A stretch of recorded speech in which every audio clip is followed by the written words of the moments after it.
Ano ba? Wala akong maisip. Wala akong maisip na gagawin ngayon. Kaya, ano kaya? Pwede kaya? So, what's going on, guys? Ako nga po pala si PJ Aldea and welcome to my channel.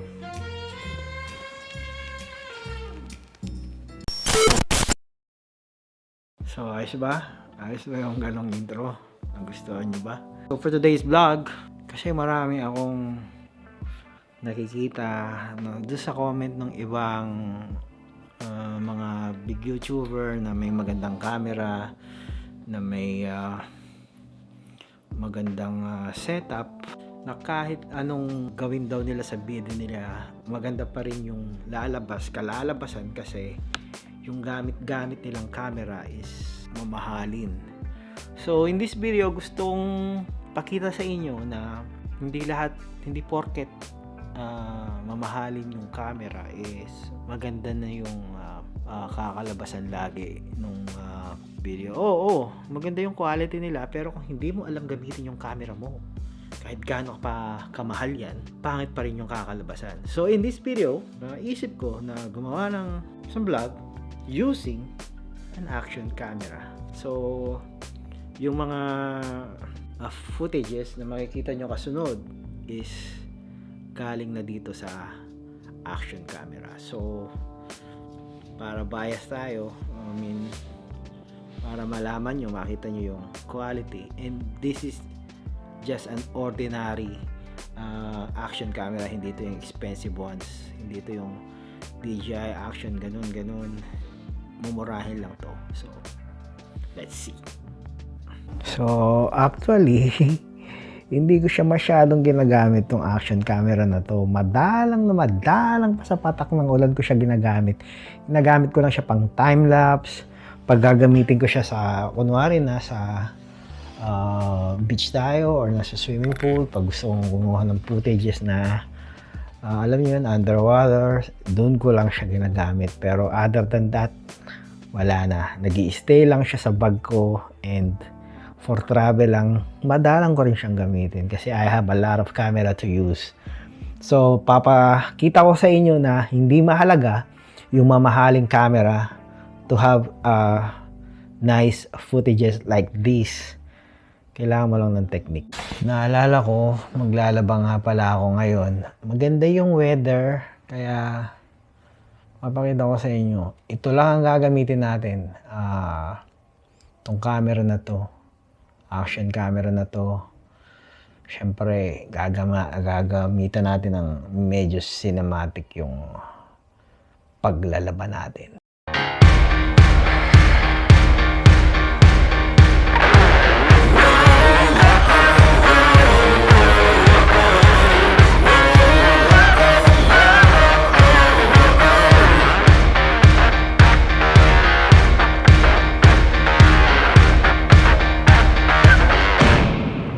Vlog po ako ngayon, pinagtatawanan ako ng tao dito.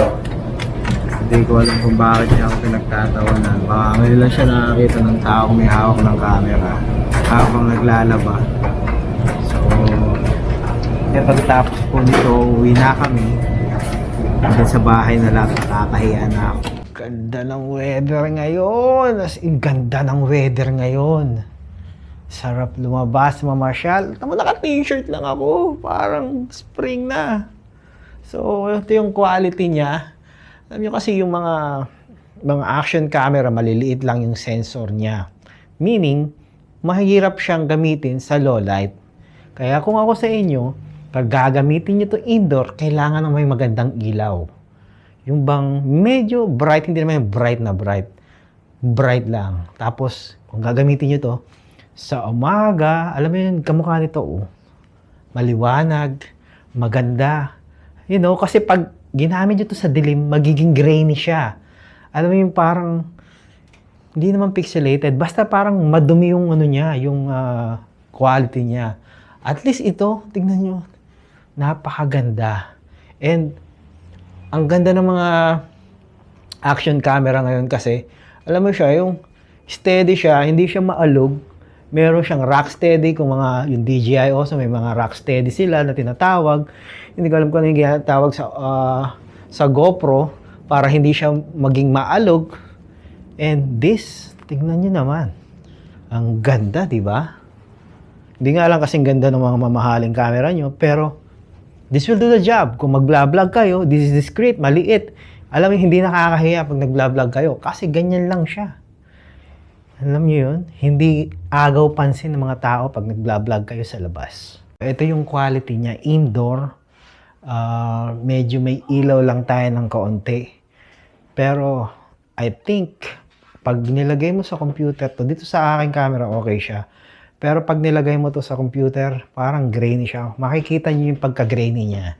Pagka yung nandito kayo sa indoor. Kaya, dapat, tamang exposure, tama yung ilaw nyo, medyo bright kayo, para lumabas yung magandang quality ng action camera na ginagamit nyo. So, ito. Indoor siya. Pero maganda yung ilaw ko. Ayan. May ilaw ako. So, maganda yung quality nito for sure. Saka isa pang tip. Pag gagamit kayo ng action camera ngayon, may tinatawag sila na flat profile. Yung flat profile, ang nangyayari pagka na-activate mo yung flat profile mo, pwede mo siyang i-color grade ng maganda. Yung dynamic range niya is gumagana, mas okay siya. Alam mo yung pagka kinolor grade mo siya, kitang-kita mo yung quality ng ilaw. I mean, let's say nasa labas ka, yung ulap. Pagka gamit mo yung ibang action camera, masyadong blown out yung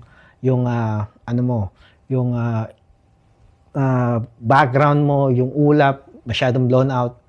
Pero pagka na-activate mo yung flat profile niya, yung blown out na yun, pwede mo siyang i-edit, pwede mo siyang kulayan. Iyon yung purpose ng Decini or flat profile ng mga camera nyo or action camera na ginagamit nyo. So, I guess hanggang dito na lang yung vlog ko. I hope nagustuhan nyo. Pag may tanong kayo, leave it in the comment section below and I'll try to answer that immediately, ora mismo. Kung may tanong kayo about my gears, let me know in the comment section below. And yeah, as always, don't forget to leave a like, subscribe if you're new, comment below, tell me about my video today. I'm gonna be seeing you in the next one.